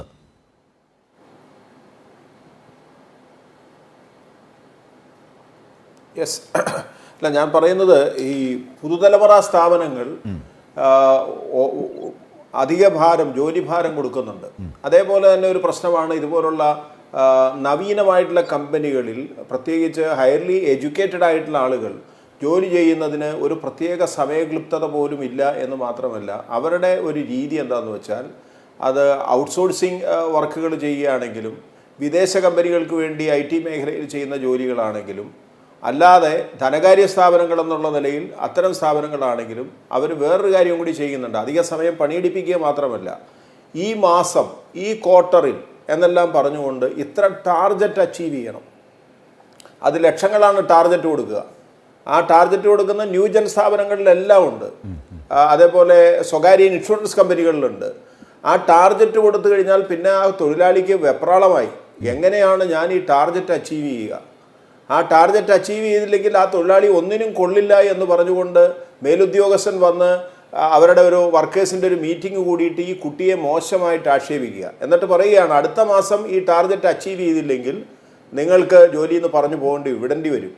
അതുകൊണ്ട് ലെറ്റസ് സീ ഓരോ അവസരം കൂടി കൊടുക്കുകയാണ്. ഇങ്ങനെയുള്ള സമ്മർദ്ദങ്ങൾ ഈ ജീവനക്കാരുടെ ഇടയിൽ, അത് നല്ല അഭ്യസ്തവിദ്യരായിട്ടുള്ള വിദ്യാസമ്പന്നരായിട്ടുള്ള കുട്ടികളിൽ ആ സമ്മർദ്ദം ചെലുത്തുന്ന കമ്പനികളാണ് മിക്കവാറും ഈ സ്വകാര്യ രംഗത്ത് IT കമ്പനികളും അതുപോലെ തന്നെ ഇങ്ങനെയുള്ള ധനകാര്യ സ്ഥാപനങ്ങളും ഒക്കെ പ്രവർത്തിക്കുന്നത്. അതിനെല്ലാം കൂടുപോലെ ഗവൺമെന്റ് ലൈസൻസ് കൊടുക്കുന്നുണ്ട്, കൊടുക്കണ്ടെന്ന് നമ്മൾ ആരും പറയുന്നില്ല. അത് താങ്കൾ ഈ ന്യൂജൻ എന്ന് പറയുമ്പോൾ അവിടെ ട്രേഡ് യൂണിയന്റെ അഭാവമാണ് താങ്കൾ അടിവരയിടുന്നത് അല്ലേ? അതെ, തീർച്ചയായിട്ടും അവിടെയും ട്രേഡ് യൂണിയനുകളില്ല. ട്രേഡ് യൂണിയൻ ഇല്ല എന്നുള്ളത് അവസ്ഥ. കേരളത്തിലെ ഗവൺമെന്റ് ചെറിയ സ്റ്റേറ്റുകൾ മാത്രമല്ലേ ചില കാര്യങ്ങൾ ചെയ്യുന്നുള്ളൂ. ഇപ്പൊ ഗിഗ് പ്ലാറ്റ്ഫോം മേഖല ഏറ്റവും ആധുനികമായിട്ടൊരു മേഖലയാണ് ഗിഗ് പ്ലാറ്റ്ഫോം. അവിടെ ട്രേഡ് യൂണിയൻ വേണ്ട എന്നാണ് നീതി ആയോഗിന്റെ ശുപാർശ തന്നെ. നീതി ആയോഗ് പ്രൈം മിനിസ്റ്ററുടെ മൂക്കിന് താഴെയുള്ളതാണ്. അദ്ദേഹം തന്നെ പറയുകയാണ്, ഇന്ത്യയിൽ ഈ ഗിഗ് ആൻഡ് പ്ലാറ്റ്ഫോം മേഖലയിൽ ഒരു കാരണവശാലും ട്രേഡ് യൂണിയനുകളെ കൊണ്ടുവരേണ്ട കാര്യമില്ല. അവിടെ തൊഴിലുടമ ആരാണെന്ന് പോലും തൊഴിലാളിക്ക് അറിയില്ല. ഇങ്ങനെയുള്ള ബന്ധങ്ങളുള്ളിടത്ത് ട്രേഡ് യൂണിയൻ പോലും ഇല്ലെങ്കിൽ ആ തൊഴിലാളികൾ അനുഭവിക്കുന്ന ചൂഷണം എന്തായിരിക്കും? ഇപ്പൊ കേരള ഗവൺമെന്റ് അതിനുവേണ്ടി ഒരു പ്രൈമറി ഒരു സാമൂഹ്യ നിയമം കർണാടക പോലെ, ഛത്തീസ്ഗഡ് പോലെ, രാജസ്ഥാൻ പോലെ ഒരു നിയമം ഇവിടെ കൊണ്ടുവരാൻ വേണ്ടി ഒരു ശ്രമം മന്ത്രി ശിവൻകുട്ടിയുടെ നേതൃത്വത്തിൽ ഇവിടെ നടക്കുന്നുണ്ടെന്ന് നമുക്കൊരു ആശ്വാസമാണ്. ആ നിയമം വന്നിട്ടില്ല. ആ നിയമത്തിനെതിരായി ഉദ്യോഗസ്ഥ തലത്തിൽ തന്നെ അതിനെതിരായിട്ടുള്ള ചർച്ച നടക്കുന്നുണ്ട്. അങ്ങനെ ഒരു നിയമം കൊണ്ടുവരാമോ ഇല്ലയോ എന്നുള്ളത്. ആ കൊണ്ടുവന്നാൽ ആ ഇൻവെസ്റ്റർ ഇവിടെ നിന്ന് പോകുമെന്നാണ് പറയുന്നത്. അതൊന്നും ശരിയായൊരു നടപടിയല്ല. ഞാൻ ചോദിക്കട്ടെ, ഇപ്രാവശ്യത്തെ നോബൽ സമ്മാനം വിധി വൈപരീത്യം കൊണ്ടാണെങ്കിൽ പോലും കിട്ടിയിട്ടുള്ളത് മിനിമം വേജസ് കൊടുക്കുന്ന സ്ഥാപനങ്ങൾ ഒരു കാരണവശാലും ആകാശം ഇടിഞ്ഞു പോകില്ല എന്നുള്ളൊരു പ്രധാനപ്പെട്ട തീമിനാണ് രണ്ട് പ്രധാനപ്പെട്ട ധനകാര്യ പണ്ഡിതന്മാർക്ക് ഇപ്രാവശ്യം സാമ്പത്തിക രംഗത്ത് നോബൽ സമ്മാനം കിട്ടിയിട്ടുള്ളത് ഈ കഴിഞ്ഞ വർഷം. അപ്പോൾ ലോകം മുഴുവനും തെളിയിച്ചുകൊണ്ടിരിക്കുന്നത് അതാണ്. തൊഴിലാളികൾക്ക് കൂലി കൊടുക്കുക, അവർക്ക് നിശ്ചിത സമയം മാത്രം ജോലി കൊടുത്ത് അവർക്കൊരു റിലീഫ് അനുവദിച്ചാൽ അവരെ ആരോഗ്യവാനായിട്ടുള്ള തൊഴിലാളിയായി നിലനിർത്താൻ കഴിയുമെന്നുള്ളത് മുതലാളിത്ത തിയറിയിൽ തന്നെ പറയുന്ന കാര്യമാണ്. പക്ഷേ നിർഭാഗ്യവശാൽ ആധുനിക മാനേജ്മെൻറ്റുകൾ അതൊന്നും ചെയ്യുന്നില്ല. ഇവരെ കൊണ്ട് സ്വാഭാവികമായിട്ട് ഇങ്ങനെ കരിവേപ്പില പോലെ അവരെ വക ഇടിപ്പിച്ച് അവരിൽ നിന്ന് മാക്സിമം ചൂഷണം ചെയ്തവരുടെ ലാഭം മാത്രം കേന്ദ്രീകരിക്കാൻ വേണ്ടിയാണ്. ലാഭം കേന്ദ്രീകരിക്കുന്നതിന് ഒരു കുറുക്കുവഴിയുമില്ലാതെ ലാഭം ഇങ്ങനെ കേന്ദ്രീകരിക്കുന്നതിനാവശ്യമായ സ്ഥലം എവിടെയാണോ അങ്ങോട്ട് ഒരു വെളിവും വെള്ളിയാഴ്ചയും ഇല്ലാതെ, അത് തൊഴിലാളികൾ മരണപ്പെട്ടാലും കുഴപ്പമില്ല, അവർ പീഡനം അനുഭവിച്ചാലും കുഴപ്പമില്ല, അവരെന്ത് സ്ട്രെസ് അനുഭവിച്ചു, തലവേദന അനുഭവിക്കുന്നു, അതൊന്നും അവർക്ക് പ്രശ്നമൊന്നുമില്ല. ഒരാരോഗ്യപരമായിട്ടുള്ള സംവിധാനങ്ങളോ അതിനാവശ്യമായിട്ടുള്ള മറ്റ് സോഷ്യൽ സെക്യൂരിറ്റി സംവിധാനങ്ങളോ ഒന്നും ഈ സ്ഥാപനങ്ങളിൽ നിയമപരിഗണനയിൽ അവർ വരുന്നില്ല എന്നുള്ളതുകൊണ്ട് കൊടുക്കുന്നില്ലല്ലോ. അതുകൊണ്ട് അങ്ങനെയുള്ള പ്രശ്നങ്ങളെല്ലാം ഉണ്ട്. അതുകൊണ്ട് സ്വാഭാവികമായിട്ടും ഇതെല്ലാം ഇൻബിൽറ്റായിട്ട് തന്നെ പുതിയ നിക്ഷേപത്തിൻ്റെ പേരിൽ, പുതിയ വികസനത്തിൻ്റെ പേരിൽ കൊണ്ടുവരുമ്പോൾ ഗവൺമെൻറ്റാണ് അത് കൊണ്ടുവരുന്നതിനോടൊപ്പം അവിടെ പണിയെടുക്കുന്ന തൊഴിലാളികളെ ആരോഗ്യവാനായിട്ടുള്ള തൊഴിലാളിയായി നിലനിർത്താൻ കഴിയുന്ന വിധത്തിലേക്കുള്ള സംവിധാനം ഉണ്ടാക്കണം എന്നുള്ളത് തീർച്ചയായും അത് തന്നെയാണ് അതിന്റെ ആധാരമായി പറയേണ്ടത്. ഗവൺമെന്റുകളുടെയും പരിധിയിൽ വരുന്ന സെൻട്രൽ ഗവൺമെന്റ് ചെയ്യണം. തീർച്ചയായും ഞാൻ തിരിച്ചെത്താം. ശ്രീ ലെനിൽ, ഏറ്റവും പ്രധാനപ്പെട്ട ചില കാര്യങ്ങളാണ് അദ്ദേഹം പറഞ്ഞത്. നോക്കൂ, AC ചേംബറുകളിലിരുന്ന് തിരക്കഥ എഴുതുന്ന പലരും അരാഷ്ട്രീയതയും ട്രേഡ് യൂണിയൻ വിരുദ്ധതയും ഒക്കെ പ്രചരിപ്പിക്കുമ്പോൾ അതിന് വലിയ കയ്യടി ആദ്യഘട്ടത്തിലൊക്കെ കേരളത്തിൽ ലഭിച്ചിരുന്നു. പക്ഷേ അത് വരവേൽക്കേണ്ടതല്ല എന്ന് ബോധ്യമാക്കുന്ന നിമിഷങ്ങൾ ഇപ്പോൾ മരിച്ചു വീണ അന്നയിൽ പോലുമുണ്ട് ഉദാഹരണം. കാരണം അങ്ങനെയാണ് അതിൻ്റെ ഏറ്റവും വലിയ ആഴം. അല്ലയോ അരാഷ്ട്രീയ ബുദ്ധിജീവികളെ, നിങ്ങൾ എൻ്റെ നാട്ടിലെ ദരിദ്രനാരായണന്മാരാൽ വിചാരണ ചെയ്യപ്പെടുന്ന കാലം വിദൂരമല്ല എന്ന് ബ്രിട്ട് ചരിത്രത്തിൽ പറഞ്ഞത് നാം ഈ ഘട്ടത്തിൽ ഓർക്കുന്നു. നോക്കൂ, ഏറ്റവും പ്രധാനപ്പെട്ട ചില കാര്യം ലെനിൽ, എന്താണ് ഇതിന് പരിഹാരം എന്നുള്ളതാണ്. ഏത് അർത്ഥത്തിലാണ് ഈ ആധുനിക മേഖലയിൽ, ഈ ന്യൂജൻ മേഖലകളിൽ കടന്നു കയറേണ്ടത്? തൊഴിൽ സംസ്കാരം, തൊഴിലിടം, തൊഴിലാളിയെ സംരക്ഷിക്കാൻ. അജിംഷാദ്, ഇത്തരം വിഷയത്തിൽ തൊഴിലാളികളുടെ മുന്നിലുള്ള ഏക പരിഹാരം എന്ന് പറയുന്നത്, അതായത് ഇപ്പോൾ EY അടക്കമുള്ള കമ്പനികളിൽ നടന്നിട്ടുള്ള കാര്യം നോക്കിക്കഴിഞ്ഞാൽ, കമ്പനികൾ അവരുടെ ലാഭേച്ഛ മാത്രം ലക്ഷ്യമാക്കിക്കൊണ്ട് ഒരു തരത്തിലും, അതായത് തൊഴിലാളികളുടെ മാനസികമായിട്ടുള്ള ഒരു അവകാശങ്ങളും സംരക്ഷിക്കാതെ തൊഴിൽ ചൂഷണമാണ് ചെയ്തുകൊണ്ടിരിക്കുന്നത്. ഇതിൽ തൊഴിലാളികളുടെ കൂടെ നിൽക്കേണ്ട ഗവൺമെന്റുകൾ ചെയ്യുന്നത് അവരുടെ ഈ ഇത്തരം കമ്പനികൾക്ക് അനുകൂലമായിട്ട് നിയമ ഭേദഗതികൾ അടക്കം നടത്തിക്കൊണ്ട് അവർക്ക് കൂടുതൽ ചൂഷണത്തിന് വേണ്ടിയിട്ടുള്ള അവസരങ്ങൾ ഉണ്ടാക്കുക. ഇപ്പൊ കർണാടകയിൽ കഴിഞ്ഞ മാസം വന്ന രാജ്യവ്യാപകമായിട്ട് ഈ വിഷയം ചർച്ച ചെയ്യപ്പെട്ടതാണ്. കഴിഞ്ഞ മാസം Karnataka shop and commercial establishment ആക്ടിൽ ഭേദഗതി വരുത്തിക്കൊണ്ട് തൊഴിലാളികളുടെ മിനിമം ഐ ടി അനുബന്ധ മേഖലയിലെ തൊഴിലാളികളുടെ മിനിമം വർക്കിംഗ് അവർ 14 മണിക്കൂറായിട്ട് കൂട്ടാൻ വേണ്ടിയിട്ടുള്ള നീക്കമാണ് കർണാടക ഗവൺമെന്റിന്റെ ഭാഗത്തു നിന്നുണ്ടായിട്ടുള്ളത്. എന്നാൽ കർണാടക ITES എംപ്ലോയീസ് യൂണിയന്റെ അടക്കം നേതൃത്വത്തിൽ തൊഴിലാളികളുടെ ശക്തമായ എതിർപ്പ് ഈ വിഷയത്തിൽ ഉയർന്നു വരികയും തൊഴിലാളികൾ ഈ വിഷയമായിട്ട് ബന്ധപ്പെട്ടിട്ട് വലിയ തോതിലുള്ള പ്രക്ഷോഭ പരിപാടികൾ, പ്രത്യക്ഷത്തിലുള്ള പ്രക്ഷോഭ പരിപാടികളിലേക്ക് പോവുകയും ചെയ്തിട്ടുണ്ട്. അതിന്റെ ഭാഗമായിട്ട് വിവിധ IT കമ്പനികളുടെ മുന്നിൽ എസെഞ്ചർ, കാപ്ജെമിനി അടക്കമുള്ള വിവിധ IT കമ്പനികളുടെ മുന്നിൽ കർണാടക IT എംപ്ലോയീസ് യൂണിയന്റെ നേതൃത്വത്തിൽ ലെനിൽ പറഞ്ഞു വരുന്നത്, ലെനിൽ ഈ കർണാടക സ്റ്റേറ്റ് IT എംപ്ലോയീസ് യൂണിയന്റെ സെക്രട്ടറിയാണ്. പറഞ്ഞോളൂ, ഞാൻ ഇടയ്ക്ക് താങ്കളുടെ സൗണ്ട് ബ്രേക്ക് ആയപ്പോഴാണ്. ചെറിയ നെറ്റ്വർക്കിന്റെ ചെറിയ വിഷയം. ഓക്കെ, പറഞ്ഞോളൂ, ഇപ്പൊ കേൾക്കാം. ഓക്കെ, അപ്പോ ഇതുമായി ബന്ധപ്പെട്ടിട്ട് ഈ സ്റ്റേറ്റില് ഈ 14 മണിക്കൂറായിട്ട് ഈ ഷോപ്പ് ആൻഡ് കമേഴ്ഷ്യൽ എസ്റ്റാബ്ലിഷ്മെന്റ് ആക്ടിൽ IT അനുബന്ധ മേഖലയിലെ തൊഴിലാളികളുടെ വർക്കിംഗ് ഹവേഴ്സ് കൂട്ടാനുള്ള നീക്കം തൊഴിലാളികളുടെ ശക്തമായ ചെറുത്തുനിൽപ്പിന്റെ ഭാഗമായിട്ട് കഴിഞ്ഞ നിയമസഭാ സമ്മേളനത്തിൽ ഇവിടുത്തെ കോൺഗ്രസ് ഗവൺമെന്റ് അവതരിപ്പിക്കാൻ വേണ്ടി സാധിച്ചിട്ടില്ല. അവർക്കത് മാറ്റിവെക്കേണ്ട സ്ഥിതിവിശേഷത്തിലാണ് പോയിട്ടുള്ളത്. അപ്പോ ഇത്തരം വിഷയങ്ങളുടെ ഏക പരിഹാരം എന്ന് പറയുന്നത് ഈ മേഖലയിൽ പുതിയ തലമുറ ജോലിയെടുക്കുന്ന അവർ മുമ്പോട്ട് വെച്ച ഈ കോഡ് അല്ലെങ്കിൽ ഈ നിയമത്തിനായുള്ള അവരുടെ ശ്രമം, അത്തരത്തിലുള്ള ഒരു ഭേദഗതിക്ക് വേണ്ടി ശ്രമിക്കുമ്പോൾ അതിൽ 14 മണിക്കൂറാണോ പറയുന്നത് നിർബന്ധിതമായി 14 മണിക്കൂർ. നിലവിൽ അധിക ഓവർ ടൈം അടക്കം 10 മണിക്കൂറാണ് ഒരു ദിവസം ഒരു എംപ്ലോയിനെ കൊണ്ട് നിലവിൽ Karnataka shop and commercial establishment act പ്രകാരം ജോലി എടുപ്പിക്കാൻ വേണ്ടി സാധിക്കുക. എന്നാൽ പുതിയ ഭേദഗതി മുന്നോട്ട് വെക്കുന്നത് 14 മണിക്കൂർ വരെ എംപ്ലോയീസിന് ഒരു തരത്തിലുള്ള അതായത് ഒരു തരത്തിലുള്ള ഓവർ ടൈം അലവൻസും കൊടുക്കാതെ തന്നെ പണിയെടുപ്പിക്കാൻ വേണ്ടിയിട്ടുള്ള ഭേദഗതിയാണ് കർണാടക ഗവൺമെന്റ് മുന്നോട്ട് വെച്ചിട്ടുള്ളത്. എന്നാൽ ഗവൺമെന്റ് കഴിഞ്ഞ നിയമസഭാ സമ്മേളനത്തിൽ ഇത് പാസ്സാക്കിയെടുക്കാൻ വേണ്ടിയുള്ള നീക്കമായിരുന്നു ഇവിടുത്തെ കർണാടകയിലെ കോൺഗ്രസ് ഗവൺമെന്റ് ചെയ്യാൻ വേണ്ടി ശ്രമിച്ചിട്ടുള്ളത്. പക്ഷെ തൊഴിലാളികളുടെ ശക്തമായ ചെറുത്തുനിൽപ്പിന്റെ ഭാഗമായിട്ട് അവർക്ക് ഇത് മുന്നോട്ട് കൊണ്ടുപോകാൻ വേണ്ടി സാധിച്ചിട്ടില്ല. അപ്പോൾ ഇത്തരം വിഷയങ്ങളിൽ ഇപ്പൊ അന്നെ അടക്കമുള്ളവർ ഈ വിഷയത്തിലെ ആദ്യത്തെ രക്തസാക്ഷിയോ അല്ലെങ്കിൽ അവസാനത്തെ രക്തസാക്ഷിയോ അല്ല. ഇത് ഈ പ്രക്രിയയിൽ നിലനിൽക്കുന്ന ഇത്തരത്തിലുള്ള പ്രശ്നങ്ങളുടെ ഭാഗമായിട്ടുണ്ടാകുന്ന വിഷയങ്ങളാണ്. അപ്പം ഈ വിഷയങ്ങളിൽ ഏക പരിഹാരം എന്ന് പറയുന്നത് നമ്മുടെ അവകാശങ്ങൾ നിലനിർത്താനും, ഇത് നമുക്ക് ഒരുപാട് കാലത്ത് ഒരുപാട് പേരുടെ ചോരയും വേർപ്പും അവരുടെ സമരങ്ങളുടെ ഒക്കെ ഭാഗമായിട്ട് നമുക്ക് ലഭിച്ചു പോന്നിട്ടുള്ള അവകാശങ്ങൾ നിലനിർത്താൻ വേണ്ടിയിട്ട് ഈ മേഖലയിൽ അടക്കമുള്ള തൊഴിലാളികളെ സംഘടിപ്പിക്കുകയും അവര് ഇത്തരം വിഷയങ്ങളിൽ ശക്തമായ പ്രക്ഷോഭങ്ങളിലേക്ക് കടന്നു വരിക വഴി മാത്രമേ നമുക്ക് ഇത്തരം വിഷയങ്ങളിൽ ശാശ്വതമായ പരിഹാരങ്ങൾ നടപ്പിലാക്കാൻ വേണ്ടി സാധിക്കുകയുള്ളൂ. അല്ലെങ്കിൽ ഇത്തരത്തിലുള്ള ചൂഷണങ്ങൾ നിർലോഭം തുടർന്നു പോവുകയാണ് ചെയ്യുക. ഈ IT അനുബന്ധ മേഖലയിൽ വർക്ക് ചെയ്യുന്ന തൊഴിലാളികളെ സംബന്ധിച്ചിടത്തോളം അവരുടെ ആരോഗ്യസ്ഥിതി എന്ന് പറഞ്ഞു കഴിഞ്ഞാൽ 55% ആളുകൾ വലിയ തോതിലുള്ള ഹെൽത്ത് ഇമ്പാക്ട് ആണ് കാഴ്ചശക്തിയായിട്ട് ബന്ധപ്പെട്ടുള്ള പ്രശ്നങ്ങൾ, അല്ലെങ്കിൽ വിറ്റാമിൻ D ഡെഫിഷ്യൻസിയുമായിട്ട് ബന്ധപ്പെട്ടുള്ള പ്രശ്നങ്ങൾ, ഈ ഹാർട്ട് അറ്റാക്ക്, സ്ട്രോക്ക് അടക്കമുള്ള വിഷയങ്ങൾ, ഇത്തരത്തിൽ വലിയ തോതിലുള്ള ഇമ്പാക്ട് ആണ് തൊഴിലാളികളെ സംബന്ധിച്ചിടത്തോളം. എന്നാൽ ഇത്തരം വിഷയങ്ങളിൽ എംപ്ലോയീസിന് എന്ത് സംഭവിച്ചാലും തങ്ങളുടെ ലാഭീച്ച മാത്രമാണ് ഈ കമ്പനികളെ സംബന്ധിച്ചിടത്തോളം അവരുടെ ലക്ഷ്യം.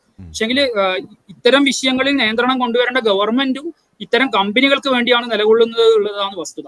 അപ്പൊ ഈ വിഷയങ്ങളിൽ തൊഴിലാളികൾ അവരുടെ സംഘടിത ശക്തി ഉപയോഗിച്ചുകൊണ്ട് തങ്ങളുടെ അവകാശങ്ങൾ നിലനിർത്താൻ വേണ്ടിയിട്ടുള്ള പോരാട്ടങ്ങൾ നടത്തുകയാണ് ഇതിനുള്ള ഏക പൊമ്പഴി എന്നാണ് യൂണിയന്റെ ഭാഗത്ത് നിന്ന് പറയാൻ വേണ്ടി.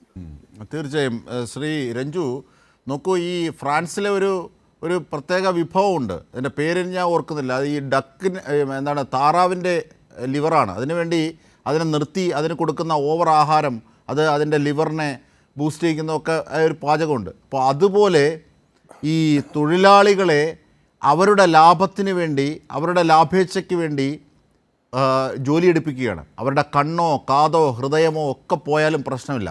അതിനൊക്കെ അനുഗുണമായ ഒരു ഭരണ സംവിധാനവും ഇവിടെ ഇന്ത്യയിൽ രാജ്യത്ത് ഉണ്ടാവുകയാണ്.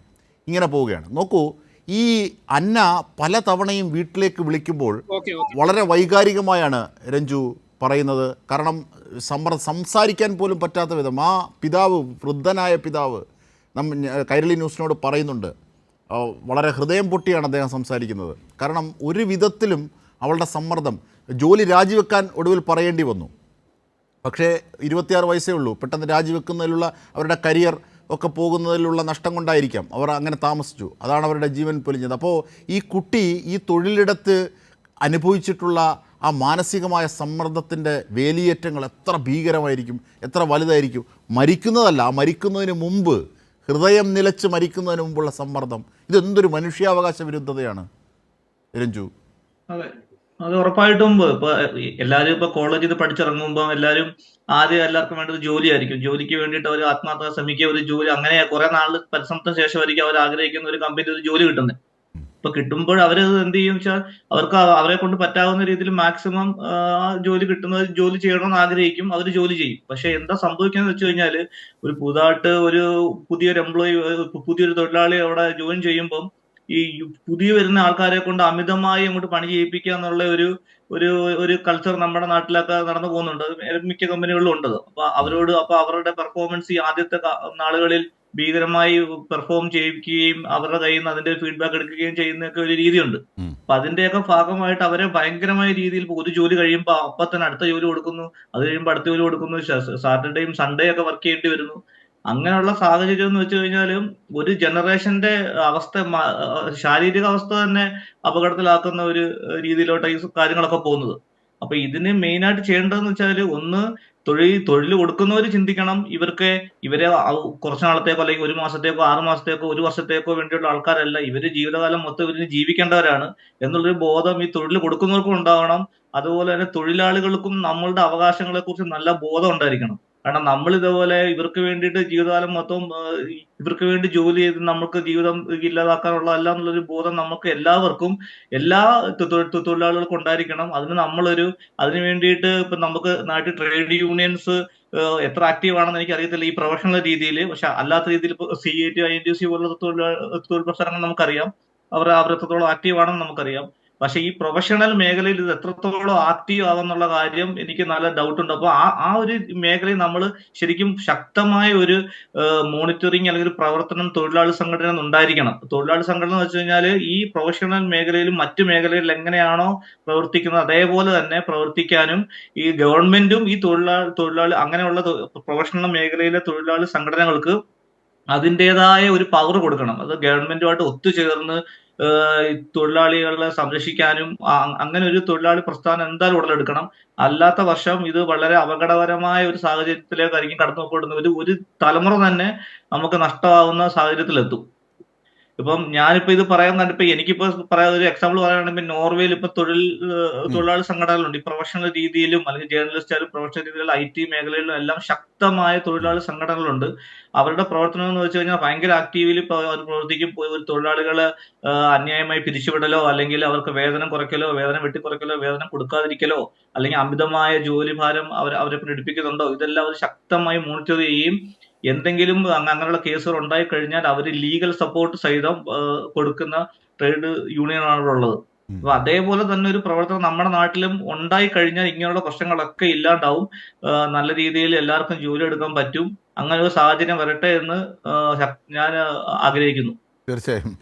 ശ്രീ കെൻ, ഏറ്റവും പ്രധാനപ്പെട്ട ഒരു വസ്തുത താങ്കൾ നേരത്തെ സൂചിപ്പിച്ചിരുന്നു. കേരളത്തിൽ താരതമ്യേന കുറവാണ്. കാരണം ട്രേഡ് യൂണിയൻ പ്രസ്ഥാനങ്ങളുടെയും സമരങ്ങളുടെയും ഒക്കെ ഒരു വിളനിലവും ഭൂമികയും ആയതുകൊണ്ട് ആ ഇടത് മനസ്സ് സുരക്ഷിതമാക്കിയ ചില ഇടങ്ങളുണ്ട്. പക്ഷേ എന്നാൽ പോലും മറ്റ് സംസ്ഥാനങ്ങളെ അപേക്ഷിച്ച് കുറവാണെന്നേ ഉള്ളൂ. ചില പ്രൈവറ്റ് മേഖലകളുണ്ട്. ഇപ്പോൾ ചില മാധ്യമ സ്ഥാപനങ്ങളിൽ തന്നെ ഇൻ്റർവ്യൂവിനിടയിൽ, മാധ്യമ സ്ഥാപനം മാത്രമല്ല, മറ്റ് 14 മണിക്കൂർ ജോലി ചെയ്യേണ്ടി വരും എന്ന് പറയുകയാണ്. എന്നിട്ട് ഇവരെ ബൂസ്റ്റ് ചെയ്യാൻ മുതലാളി തന്നെ, ഇതിൻ്റെ തൊഴിലുടമ തന്നെ, അല്ലെങ്കിൽ ഈ മൂലധന ഇൻവെസ്റ്റർ തന്നെ പറയുകയാണ് പുള്ളി 24 മണിക്കൂറും ജോലി ചെയ്യുന്നു എന്നൊക്കെ. ഇതൊക്കെ തട്ടിപ്പാണ്. ചൂഷണത്തിനും തൊഴിലാളി വിരുദ്ധതയ്ക്കുമുള്ള തട്ടിപ്പിൻ്റെ നമ്പറുകളാണ് ഇതൊക്കെ, അല്ലേ ശ്രീ KN?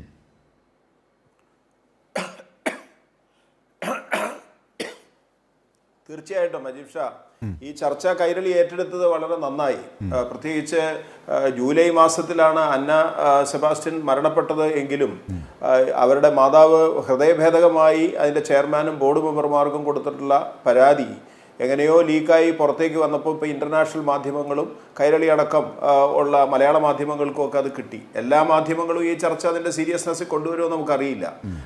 കൈരളിക്കൊരു തൊഴിലാളി പക്ഷം ഉള്ളതുകൊണ്ട് കൈരളി അതിനെ നല്ല വിധത്തിൽ കൊണ്ടുവരുന്നു. അപ്പം നമ്മുടെ ഈ ചർച്ചയുടെ പ്രധാനപ്പെട്ട പ്രശ്നം എന്താണെന്ന് വെച്ചാൽ, നമുക്കൊന്നും കയ്യെത്താത്തതാണ് യഥാർത്ഥത്തിൽ ഒരു സംസ്ഥാനത്തിൻ്റെ അധികാരത്തിനേക്കാൾ അപ്പുറം വലിയൊരു സാമ്രാജ്യമാണ് എന്നുള്ള നിലയിൽ ഒരു സംസ്ഥാനത്ത് പ്രവർത്തിക്കുന്ന അല്ലെങ്കിൽ ഒരു രാജ്യത്ത് പ്രവർത്തിക്കുന്ന കമ്പനികൾ, അത് കോർപ്പറേറ്റ് കമ്പനികളാണെങ്കിലും അത് സ്റ്റേറ്റോ സെൻട്രലോ ലെവലിലായിട്ട് പ്രവർത്തിക്കുന്ന സ്വകാര്യ ചെറുകിട സ്ഥാപനങ്ങളാണെങ്കിലും വൻകിട സ്ഥാപനങ്ങളാണെങ്കിലും അതിനെല്ലാം യഥാർത്ഥത്തിൽ ഒരു രാജ്യത്തിൻ്റെ നിയമങ്ങളെല്ലാം പാലിക്കാൻ അതെല്ലാം നിർബന്ധിതരാവണം. അങ്ങനെ ഒരു ശബ്ദം ഈ കാര്യത്തിൽ ഉയർത്തിക്കൊണ്ടുവരാൻ നമുക്ക് തയ്യാറാവണം എന്നുള്ളതാണ് ആവശ്യം. CITU അടക്കമുള്ള കേരളത്തിലെ INTUC ഉൾപ്പെടെയുള്ള എല്ലാ ട്രേഡ് യൂണിയൻ സംഘടനകളും, AITUC, HMS, അങ്ങനെ എല്ലാ ട്രേഡ് യൂണിയൻ സംഘടനകളും വളരെ ഷാർപ്പായിട്ട് ഇത്തരം കാര്യങ്ങളിൽ ശക്തമായ നിലപാടെടുക്കുന്നുണ്ട്. BMS-ഉം കേരളത്തിലൊക്കെ തൊഴിലാളികൾക്ക് വേണ്ടി ഭയങ്കരമായ ശബ്ദം ഉയർത്തുന്നുണ്ടെങ്കിലും നിർഭാഗ്യവശാൽ ഇന്ത്യക്കകത്ത് BJP ഗവൺമെൻറ്റാണ് ഭരിക്കുന്നതെന്നുള്ളതുകൊണ്ട് അവർ ആ ശബ്ദം ഉയർത്തൽ ഒന്ന് പതുക്കെ ഒരു സമരസപ്പെടുത്തി കൊണ്ടുപോകുന്ന രീതിയാണ് ഉണ്ടായത്. പക്ഷേ അവർ പോലും എതിർക്കേണ്ടി വരുന്ന പല സാഹചര്യം ഉണ്ടായിട്ടുണ്ട്. പക്ഷേ RSS ഒക്കെ ഇടപെട്ടത് ഇല്ലാതാക്കുന്നതാണ്. അതെ തീർച്ചയായിട്ടും. സാമൂഹ്യക്ഷേമം ഇല്ല. ഇപ്പോൾ ഞാൻ പറയട്ടെ, നമ്മൾ ഈ ആശാ വർക്കർമാർ, അംഗൻവാടി, സ്കീം വർക്കർമാർ, ഇവരെല്ലാം ചെയ്യുന്ന ജോലി അധികം വിദ്യാസമ്പന്നരല്ലെങ്കിൽ പോലും ചെയ്യുന്ന സാധാരണക്കാരുടെ ജോലിയാണ് ഈ സ്കീം വർക്കർമാർ ചെയ്യുന്നത്. നിങ്ങൾ നേരത്തെ ചൂണ്ടിക്കാണിച്ച പോലെ ഈ സ്കീം വർക്കർമാരെയോ തൊഴിലാളികളെയോ ഒന്ന് വർക്കർമാരായിട്ട് സംബോധന ചെയ്യാൻ ബഡ്ജറ്റിനകത്തോ ഗവൺമെൻറ്റിൻ്റെ നയങ്ങളിലോ ഒന്നും അത്തരം കാര്യങ്ങൾ കൊണ്ടുവരുന്നില്ലല്ലോ. ഇത്തരത്തിലുള്ള കോർപ്പറേറ്റ് കമ്പനികളും ന്യൂ ജെൻ സ്ഥാപനങ്ങളും കൂണുപോലെ മുളച്ചു വരുമ്പോഴും ആ ലൈസൻസിൻ്റെ ഒപ്പം അത് സാമൂഹ്യ പരിതസ്ഥിതിയും ഓരോ രാജ്യത്തിൻ്റെയും നിയമനിർമ്മാണങ്ങളും പാലിക്കാൻ അവർ നിർബന്ധിതമാണെന്നുള്ള നിലയിൽ അത് സംബന്ധിച്ചുള്ള മോണിറ്ററിംഗ് ഒക്കെ കർശനമായി നടപ്പാവുന്നുണ്ടോ? അപ്പോൾ ഒരു അന്നയുടെ അതീവ ദാരുണമായിട്ടുള്ള ഒരു ദുരന്തം ഇതുപോലെ ഒരു യുവതിക്കും അല്ലെങ്കിൽ ഒരു യുവാവിനും ഒരു തൊഴിലാളിക്കും ഉണ്ടാവരുത് രാജ്യത്ത് എന്ന് കണക്കാക്കിക്കൊണ്ടുള്ള കർശനമായിട്ടുള്ള മാർഗനിർദ്ദേശങ്ങൾ ഗവൺമെൻറ് ഈ കാര്യത്തിൽ കൊണ്ടുവരണം. അത് സ്പെഷ്യൽ എക്കണോമിക് സോണിലാണെങ്കിലും IT മേഖലയിലാണെങ്കിലും ന്യൂ ജെൻ സ്ഥാപനങ്ങളിലാണെങ്കിലും ഇതുണ്ടായേ മതിയാകൂ എന്നുള്ളൊരു യാഥാർത്ഥ്യം നമ്മൾ തിരിച്ചറിയുന്നതാണ് ഈ സന്ദർഭം. തീർച്ചയായും ആ അധ്വാനം വിൽക്കുന്നവനാണ് അവൻ. തൊഴിലാളിയാണെങ്കിൽ അവൻ അവകാശം നേടിയെടുത്തേ മതിയാകൂ. ആ രീതിയിലേക്ക് സംവിധാനങ്ങൾ മാറണം. ഇതാണ് KN ഗോപിനാഥ് പറയുന്നത്. തീർച്ചയായും ചർച്ച തുടരുമ്പോൾ ശ്രീ ലലിൽ, ഇതിനകത്ത് ഒരു നിർദ്ദേശത്തോടു കൂടി ഒരു ആശയത്തോടു കൂടി ഇടപെടേണ്ടതുണ്ട്. ഇപ്പോൾ ഇമ്പീരിയലിസ്റ്റിക് കാലഘട്ടത്തിൽ നിന്ന് കൊളോണിയൽ കാലഘട്ടവും നിയോ കൊളോണിയൽ കാലഘട്ടത്തിലേക്കും ഒക്കെ മാറുമ്പോൾ ചൂഷണത്തിന് മാറ്റമില്ലെങ്കിൽ പോലും ചില പുരോഗതികളുണ്ടായിരുന്നു. കാരണം തൊഴിലാളിയുടെ ആരോഗ്യത്തെ സംരക്ഷിച്ചാൽ മാത്രമേ അവനെ ചൂഷണം ചെയ്യാനാകൂ എന്ന ഒരു ഫിലോസഫി അതിൽ ഉണ്ടായിരുന്നു. പക്ഷേ ഇപ്പോൾ അതുകൂടി ലംഘിക്കുന്നതിലേക്കാണ് കാര്യങ്ങൾ പോകുന്നത്. കണ്ണു പോകുന്നു. പ്രത്യേകിച്ച് ഈ ഫിസിക്കൽ അധ്വാനമില്ലാതെ ഇങ്ങനെ ഇരിക്കുന്നത് കൊണ്ട് ഉണ്ടാകുന്ന മെൻ്റൽ സ്ട്രെയിൻ വളരെ വലുതാണ്. സാധാരണഗതിയിൽ അവകാശങ്ങളൊക്കെ നേടിയാൽ പോലും IT വിദഗ്ധർ അല്ലെങ്കിൽ IT-യുമായി ബന്ധപ്പെട്ടവർ അനുഭവിക്കുന്ന മാനസിക സമ്മർദ്ദം അവരുടെ ആരോഗ്യത്തെ ഗുരുതരമായി ബാധിക്കുന്നുണ്ട് എന്ന് തന്നെയാണ് പറയുന്നത്. അപ്പോൾ അങ്ങനെ ഒരു സാഹചര്യത്തിലാണ് ഇതൊക്കെ നിഷേധിക്കുന്ന തരത്തിലേക്ക് കാര്യങ്ങൾ നീങ്ങുന്നത്. ഇവിടെ ചാർട്ടേഡ് അക്കൗണ്ടൻ്റാണ് ഇത്തരത്തിൽ പൊലിഞ്ഞു പോയത് 26 വയസ്സിൽ. അത് അന്ന നമ്മളിൽ നിന്നൊന്നും ഒട്ടും അകലെയല്ല.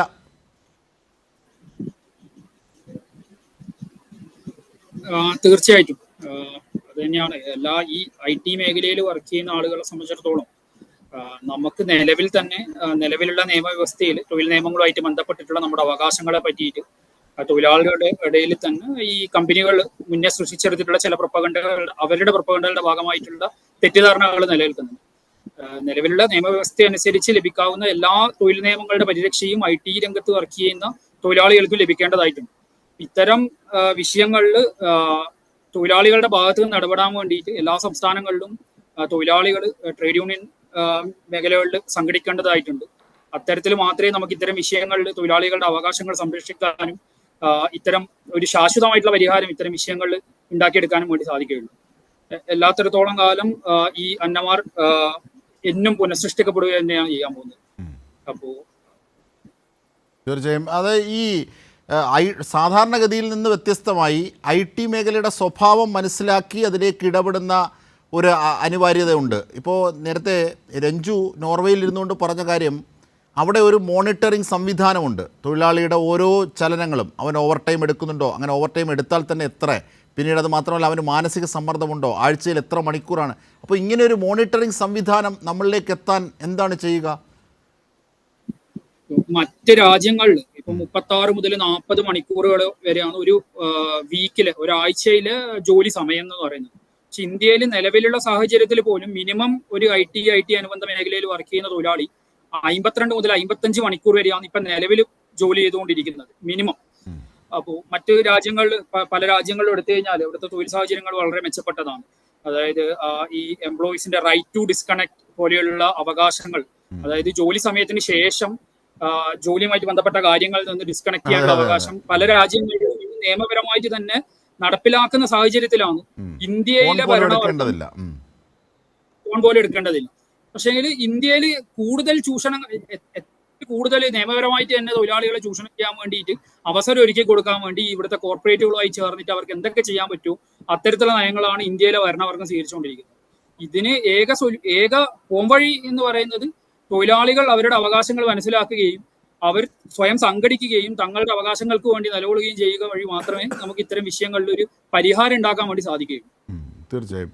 അതായത് ഈ രഞ്ജു, ഈ പളപളപ്പുള്ള ഒരു മേഖലയാണ് ഐ ടി എന്നതാണ് സാധാരണക്കാർ കൂടുതലും കാണുന്നത്. അതുകൊണ്ട് നിങ്ങളിൽ ഉണ്ടാകുന്ന ഈ സമ്മർദ്ദമൊന്നും അവർ കാണുന്നില്ല, അവർ ഈ പളവളപ്പാണ് കൂടുതലും കാണുന്നത്. അപ്പോൾ അതുകൊണ്ട് നിങ്ങൾക്കുണ്ടാകുന്ന ഈ വിഷമങ്ങളും ആ അർത്ഥത്തിൽ സൊസൈറ്റി ഏറ്റെടുക്കുന്നത് കുറവായിരിക്കും. ഒരുപക്ഷെ അതും ഇതിനൊരു കാരണമായി വന്നേക്കാം. രഞ്ജു, ഞാൻ ഇന്ത്യൻ പശ്ചാത്തലത്തിലാണെന്നില്ല.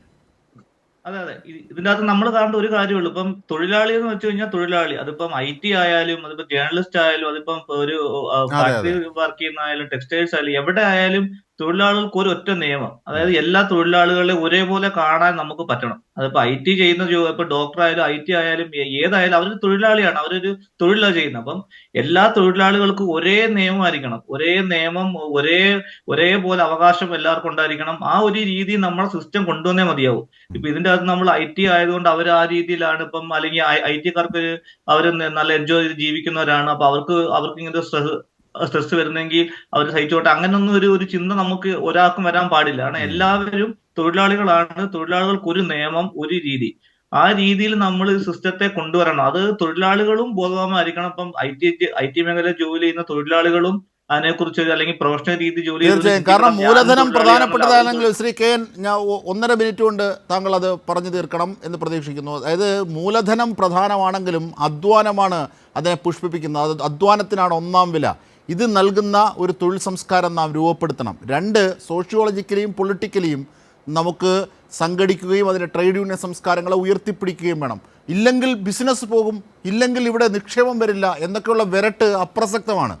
സ്വാഭാവികമായി അതാണ് കേരളം അനുഭവിക്കുന്നത്. കേരളത്തിൻ്റെ ജീവിത നിലവാരം തന്നെ മെച്ചപ്പെട്ടത് അത്തരത്തിൽ സമരങ്ങളിലൂടെ മുതലാളിയിൽ നിന്ന് പിടിച്ചു വാങ്ങിയ, തൊഴിലാളികൾ പിടിച്ചു വാങ്ങിയ, വിപണിയെ സജീവമാക്കിയ ആ ശമ്പളവും പൈസയും ഒക്കെയാണ്. അപ്പോൾ അതുകൊണ്ട് ആ അർത്ഥത്തിൽ നമ്മൾ കാര്യങ്ങൾ കാണാൻ എങ്ങനെയാണ് പുരോഗമിക്കേണ്ടത്? അന്ന അകലെയല്ല, അന്ന ആവർത്തിക്കരുത്. Shri K N. അന്ന ആവർത്തിക്കരുത് എന്നുള്ളത് നിർബന്ധമാണ്. അത് ട്രേഡ് യൂണിയനുകളെ അടക്കം ഈ കാര്യങ്ങൾ റിയലൈസ് ചെയ്യണം. കേരളത്തിലടക്കം ഇന്ത്യയിലെ ട്രേഡ് യൂണിയൻ പ്രസ്ഥാനത്തെ ഈ കാര്യം റിയലൈസ് ചെയ്യണം എന്നുള്ള കാര്യത്തിൽ യാതൊരു സംശയവുമില്ല. റീച്ച് ദ അൺറീച്ച് എന്നുള്ളതായിരിക്കണം ട്രേഡ് യൂണിയൻ്റെ പ്രമാണം. തൊഴിലാളി ഇങ്ങോട്ട് തേടി വരും എന്ന് കണക്കാക്കി കാത്തിരിക്കാതെ തൊഴിലാളിയെ തേടി അങ്ങോട്ട് ചെല്ലണം. Reach the unreach. ആ നിലയിലേക്ക് തൊഴിൽ ചൂഷണം അവസാനിപ്പിക്കുന്നതിന് വേണ്ടിയുള്ള ശക്തമായ സാമൂഹ്യ സമ്മർദ്ദം ബഹുജനങ്ങളുടെ കൂടി ഇടപെടലോടുകൂടി ട്രേഡ് യൂണിയനുകൾ നടത്തണമെന്നുള്ളതാണ്. ഒരു സാമൂഹ്യ വ്യവസ്ഥയുടെ ഒരു രാജ്യത്തിൻ്റെ നിലനിൽപ്പിൻ്റെ ആധാരശില എന്ന് പറഞ്ഞാൽ ആ രാജ്യത്തിൻ്റെ സാമ്പത്തിക ഉൽപ്പാദന പ്രവർത്തനമാണ്. ആ സാമ്പത്തിക ഉൽപ്പാദന പ്രവർത്തനത്തിൽ മൂലധനം മാത്രമല്ല പങ്കുവഹിക്കുന്നത്, അതിലെ അധ്വാനം എന്ന് പറയുന്ന ഒരു കോമ്പോണൻറ്റ് വളരെ പ്രധാനപ്പെട്ടതാണ്. ലേബർ പവർ എന്ന് പറയുന്നത്, അധ്വാനം എന്ന് പറയുന്ന കോമ്പോണൻറ്റ് വളരെ പ്രധാനപ്പെട്ടതാണ്. അടിസ്ഥാന സൗകര്യങ്ങൾ, റോ മെറ്റീരിയൽ എന്ന് മാത്രം 3ാമത്തെ കോമ്പോണൻറ്റേ ഉള്ളൂ. ഇതടക്കം ഉണ്ടാക്കുന്നതിന് ഈ ലേബർ എന്ന് പറയുന്ന കോമ്പോണൻറ്റിനെ നിസ്സാരവൽക്കരിച്ച് തള്ളാൻ ഒരാധുനിക നിക്ഷേപകരെയും ഒരാധുനിക മുതലാളിമാരെയും ഒരു തൊഴിലുടമയെയും അനുവദിക്കാൻ പാടില്ല. ഒരു ഗവൺമെൻറ്റും അത് പ്രൊമോട്ട് ചെയ്യാൻ പാടില്ല. ഇന്നിപ്പോൾ ഇന്ത്യയിലെ അതാണ് ഏറ്റവും പ്രധാനപ്പെട്ടതായ അടിവരയിടേണ്ടത്. സമയപരിധി ഉള്ളതുകൊണ്ട് മാത്രമാണ് ഞാൻ ഇടപെടുന്നത്. അന്നെ അകലെയല്ല, അന്നെ ആവർത്തിക്കരുത്. കക്ഷത്ത് ഡയറിയും വെച്ച് ട്രേഡ് യൂണിയൻ പ്രസ്ഥാനങ്ങളെ കളിയാക്കുന്ന അരാഷ്ട്രീയവാദികളും തിരക്കഥാകൃത്തുക്കളും ആലോചിക്കുക. അന്ന ഇപ്പോഴും ഇവിടെ ഓർമ്മ പദങ്ങളിലുണ്ട്. ഓർക്കുക. അത്തരത്തിൽ തൊഴിലാളി വിരുദ്ധതകൾക്ക് ചെവി കൊടുക്കാതിരിക്കുക. തീർച്ചയായും ചർച്ചയിൽ പങ്കെടുത്തവർക്ക് നന്ദി. ഈവനിംഗ് ഡിബേറ്റ് ഇവിടെ പൂർണ്ണമാണ്.